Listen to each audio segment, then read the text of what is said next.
ruang tamu kita jadi saksi kita bermaksiat kepada Allah.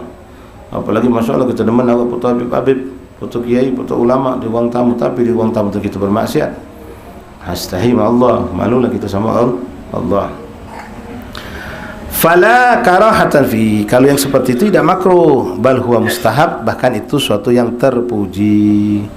Wa qad tadhahara al-hadits sahihah bihi, dan sangat banyak kita saksikan hadis-hadis yang sahih menjelaskan tentang hal itu. Wa kadzalika al-hadits lil 'udhr wal umur al-'aridah, dan juga beberapa uzur yang dijelaskan lewat hadis Nabi sallallahu alaihi wasallam tentang perkara ini. La ba'sa bihi, yang hukumnya tidak apa-apa. Wa istaharat ahadits bi kulli ma dzakartuhu wa ana usyiru, di sini aku akan tunjukkan beberapa hadis di antaranya. Baik, hadis yang pertama kita baca ikhwani. Rawaina fi sahihai Bukhari Muslim, disebutkan dalam hadis sahih Bukhari wal Muslim an Abi Barzah radhiyallahu anhu anna Rasulullah sallallahu alaihi wasallam kana yakrahu an-nawm qabla al-isya wal hadis ba'daha. Nah, di sini kita dapat dalam hadis ini ada tambahan ikhwan. Dalam hadis yang sahih riwayat Imam Bukhari Muslim disampaikan oleh sahabat Rasulullah SAW bernama Abi Barzah radhiyallahu ta'ala anhu, bahwasanya beliau mengatakan sesungguhnya baginda Rasulullah SAW itu membenci, tidak menyukai makruh. Ingat ikhwan, nasihat anak sudah sampaikan untuk diri dan untuk sekalian, jangan kita memandang makruh itu dengan sekadar makna dalam yang sering diungkapkan ulama fikih. Apa makna makruh dalam ulama fikih? Suatu pekerjaan yang kalau dilakukan tidak berdosa, ditinggal berpahala. Sehingga kita melakukan yang makruh dengan dalil ini, tidak berdosa juga. Apa repot? Nanti itu bukannya haram ini. Nah, kita lupa nih, dengar nih.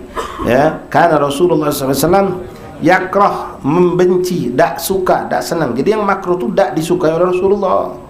Walaupun tidak dosa, tapi tidak disukai Rasulullah, tidak didemen oleh Nabi Muhammad.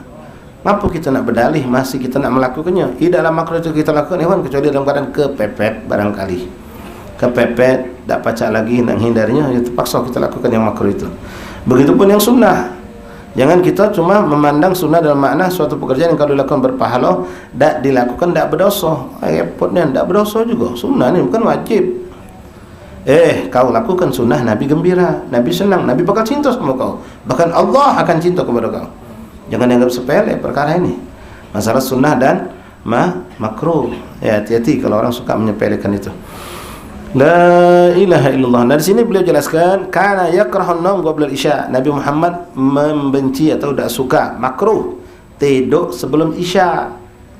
Jadi jangan tidur sebelum isya. Nah, ini hukum ini akan bergeser menjadi boleh ketika kita dalam keadaan udzur, dalam keadaan capek yang luar biasa, atau dalam keadaan sakit misalnya, atau misalnya kita habis isya ini ada acara yang kita harus tampil dengan seger, kita dari pagi begawi capek nih, kalau tidak ditidurkan kita bakal gontai, bisa jatuh, ya tidur tak apa-apa, bismillah.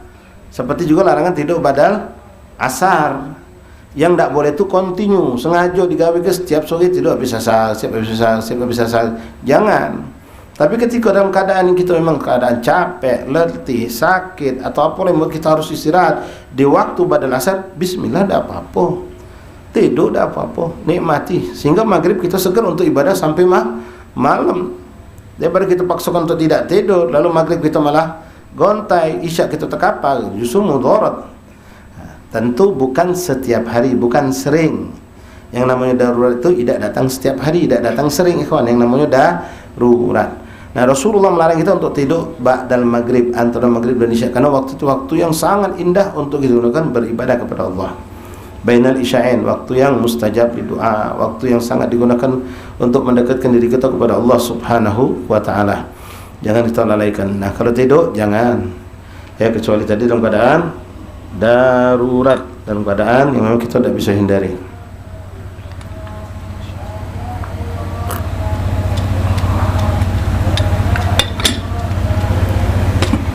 Kemudian wal hadis ba'daha, dan bercakap-cakap ba'dal isya, dan bercakap-cakap ngobrol ba'dal isya, entah langsung, entah lewat video call, entah lewat telepon, pokoknya apa tentu yang hukumnya di sini dikatakan yang makruh ini kalau mubah, artinya omongan tadi dia kata dosa.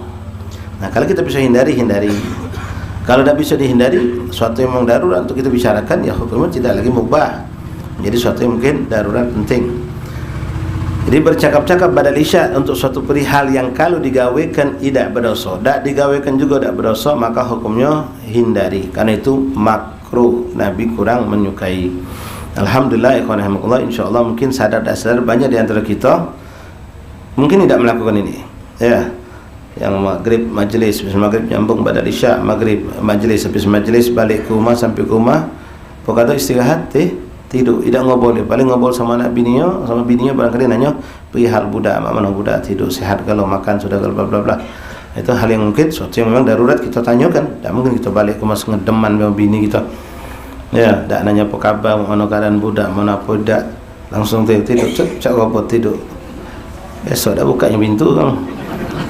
Ya, tentu ada, itu kan ada niat juga apa? Ya, suatu yang kita butuhkan untuk ngobrol sama isteri kita atau sama orang tua kita, ya, nanya keadaan mana, apalagi model kita mentu dari siang atau kita mentu dari perantauan, pagi jalan balik betul nyampe malam, itu sesuatu yang lumrah, tidak ada makruh, bahkan itu sesuatu yang dibutuhkan boleh. Tapi kalau yang tadi kelaka gilgol yang dekat faedah, ya, habis majlis ini kamu nyogok di warung kopi makan, kalau ngobrol itu sunnah, sambil makan ngobrol itu sunnah, tapi jangan kebanyakan. Diam 1000 bahasa tanpa ngobrol makruh, ngobrol terus makruh juga. Jadi baina isnain, antara ngobrol dan ni tidak sambil ngobrol kelakar dikit. Iyo tadi ada orang terjun sampai ke mau panjang dibantah berbahasan, dia tu bukan kamu ini, dia tu kamu itu, tidak, kau tu dah tahu. Ribut bohong, yang punya badan yang tahu. Dia sih ngomong dia ribut sama lakinya, bukan lakinya, lah pacarnya, itu tu ribut bantah. Nah ini makruh macam ini, ya. Gawe yang Masya Allah. Nah, kita gawe yang baik-baik boleh, kawan. Baik, lanjut hadis berikutnya. Famin dzalika hadis Ibnu Umar radhiyallahu anhuma fi sahihain. Kemudian hadis yang juga menunjukkan seperti itu, afwan ada sedikit penjelasan ya. Wa amal hadis bit tarkhis fil kalam li umuri allati qaddamtuha fa katsira. Adapun kalimat-kalimat yang diucapkan tentang perkara mubah itu sangat banyak, sudah kami bicarakan, kata beliau. Anna Ibnu Umar radhiyallahu ta'ala anhuma fi hadis fi sahihain, dalam hadis sahih Bukhari wal Muslim. Anna Rasulullah sallallahu alaihi wasallam fi shalla al-isya fi akhir hayatihi falamma sallama qala ara'aytukum laylatukum hadhihi fa inna ala ra'si 100 sanah la yabqa mimman huwa ala dhahril ard al-yawm ahad.